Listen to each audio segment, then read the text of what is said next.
Pensemos en esto un segundo. ¿Qué tal si esa persona que consideramos nuestro peor adversario fuera en realidad la que tiene la clave para entendernos a nosotros mismos? Hoy vamos a sumergirnos en El espejo de hierro de Luis Obelmejias, una obra que explora justo esa idea, la de que nuestro mayor enemigo puede ser, de hecho, nuestro mejor maestro. Y el libro nos lanza esta pregunta de frente, sin rodeos, una pregunta que la verdad te obliga a replantearte muchas cosas.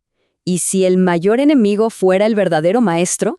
Es un concepto que le da un vuelco total a cómo solemos ver los conflictos. Para poder responder a esa pregunta, tenemos que viajar al origen, al punto de partida de esta rivalidad. Un origen que, curiosamente, es compartido. Así que empecemos por aquí. Forjados en el mismo fuego. Todo, absolutamente todo, nace de las cenizas. Un incendio devastador que arrasó con el mundo de nuestros dos protagonistas, Valerius y Cassian. Pero esto no es solo un evento en su pasado, no, es la brasa que sigue ardiendo, la que los une y los define para siempre. Lo que los une es algo que en psicología se conoce como trauma compartido. O sea, un cataclismo tan grande que crea una conexión casi irrompible entre quienes lo viven. Es que comparten una herida que nadie más podría ni empezar a comprender. El libro lo describe con una fuerza tremenda. El dolor fue un abismo que amenazaba con devorarlos. Hay que imaginarlos a los dos, parados al borde de ese mismo vacío, de esa oscuridad infinita, enfrentando la posibilidad de ser aniquilados por completo. Y es justo en este punto donde la historia se pone fascinante, porque de ese mismísimo abismo emergen dos figuras totalmente opuestas. Pasemos a ver cómo es que se desarrollan estos dos caminos, un origen. Mismo punto de partida, pero sus caminos se separaron por completo. Valerius eligió la autodisciplina para reconstruirse. Cassian, en cambio, se dejó caer. Se rindió al abismo y permitió que lo consumiera. Mientras uno sacaba fuerza del dolor, el otro se hundía cada vez más en la oscuridad.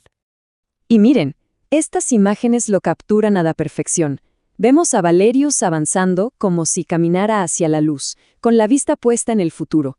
Y a Cassian. Bueno, él permanece en las sombras, como un prisionero de su propio tormento. Son literalmente las dos caras de la misma moneda, moldeadas por el mismo fuego. Pero ojo, esto es lo más importante que el texto nos revela sobre Cassian. Él no nació siendo un monstruo, fue forjado. Su oscuridad no es su esencia, sino el resultado directo de las decisiones que tomó para enfrentar ese dolor insoportable.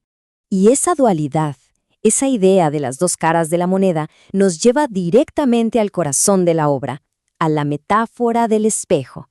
Entremos de lleno a esta sección, el reflejo del adversario. En el clímax de su enfrentamiento, Cassian le dice a Valerius una frase que lo cambia todo. Una frase cortita, casi un susurro, pero que tiene un peso enorme. Le dice, somos iguales. Y esa revelación cae como una bomba.